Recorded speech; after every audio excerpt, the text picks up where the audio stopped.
কবি সুফিয়া কামালের পল্লী স্মৃতি। বহুদিন পরে মনে পড়ে আজি পল্লী মায়ের কোল।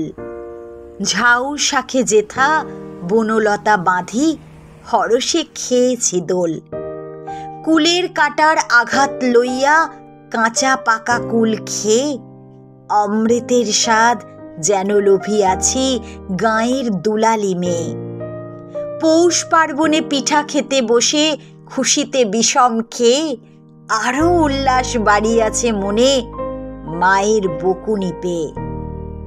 চৈত্র নিশির চাঁদিমায় বসি শুনিয়াছি রূপকথা, মনে বাজিয়াছে সুয়দুয়ো রানী দুঃখিনী মায়ের ব্যথা।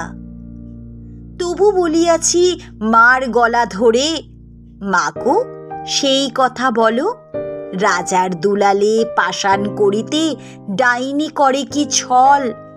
700 সাপের পাহারা কাটায়ে পাতালবাসিনী মেয়ে রাজার ছেলেরে বাঁচায় কি করে পৌঁছিল দেশে যে। কল্পপুরীর স্বপনের কাঠি বুলাইয়া শিশু চোখে তন্দ্রদোলায় লয়ে যেত মোরে কোথা দূর ঘুম লোকে। ঘুম হতে জেগে বৈশাখী ঝড়ে কুড়ায়েছি ঝরা আম। খেলার সাথীরা কোথা আজ তারা, ভুলিয়াও গেছি নাম।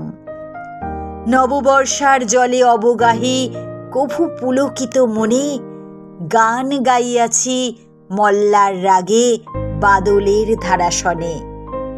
শিশির সিক্ত শেফালি ফুলের ঘন সৌরভে মাতি শারদ প্রভাতে সখীগণ সাথে আনিয়াছি মালা গাঁথি।